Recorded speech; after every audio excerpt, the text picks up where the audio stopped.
Salam Malaysia Madani, saya Cumi Sandraj. Seorang operator mesin dihadapkan ke Mahkamah Magistrate Kuantan atas pertuduhan membunuh seorang peniaga penyaman udara di Kuantan pada Januari lalu. Lai Pui Hang berusia 30 tahun mengangguk faham selepas pertuduhan terhadapnya dibacakan di hadapan Magistrate Alana Othman. Tertuduh didakwa membunuh Yi Yong Hok berusia 38 tahun dalam sebuah premis kedai di Bukit Sekilau Kuantan pada 13 Januari antara pukul 3 hingga 4 petang.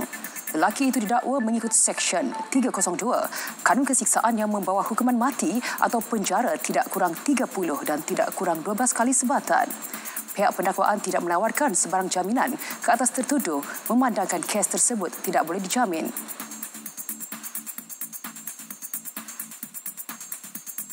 Sebanyak 100,000 murid daripada keluarga B40 akan menerima bantuan buku tulis. Ia melalui program 1 juta buku tulis kitar semula yang membabitkan sekolah di bawah Kementerian Pendidikan KPM. Ketua Pengarah KPM, Azman Adan berkata, sebagai permulaan 2,060 sekolah terlibat bagi tahun pertama penganjuran iaitu semua sekolah rendah dan menengah di wilayah Persekutuan Kuala Lumpur, Putrajaya, Selangor, Negeri Sembilan dan Melaka. Inisiatif itu bertujuan memupuk kesedaran dan semangat mesra alam sekitar dalam kalangan murid selain meringankan beban kewangan golongan B40 dalam menyediakan keperluan asas pendidikan anak-anak. Beliau berkata demikian kepada pemberita selepas melancarkan penyerahan program 1 juta buku tulis kitar semula di Sekolah Kebangsaan Taman Suri Pagi di Seremban.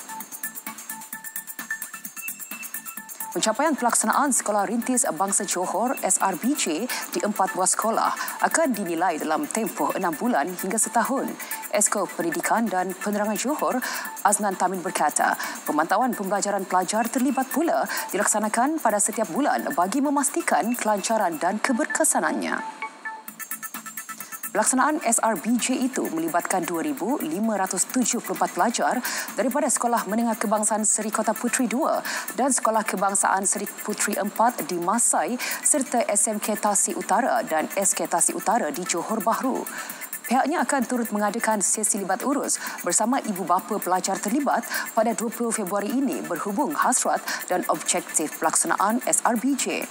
Dianggarkan 90 guru SRBJ di 4 buah sekolah berkenaan akan dihantar menjalani latihan di Institut Pendidikan Nasional NIE Singapura pada April depan. Jumlah itu merupakan sebahagian daripada 212 guru yang terlibat dalam menjalani latihan secara berperingkat di Republik berkenaan.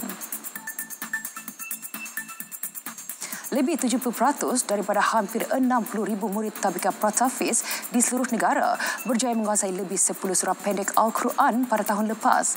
Ketua Pengarah Jabatan Kemajuan Masyarakat Kemas, Datuk Muhammad Hanafiah Man berkata, pencapaian membabitkan kanak-kanak berusia 5 dan 6 tahun itu merupakan perkara yang membanggakan.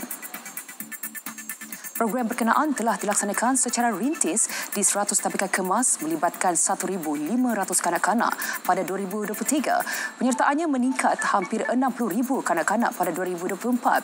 Pihaknya juga akan meliti langkah seterusnya termasuk menawarkan ibu bapa supaya menghantar anak-anak ke program hafazan walaupun mereka telah menamatkan pengajian di tabika tersebut.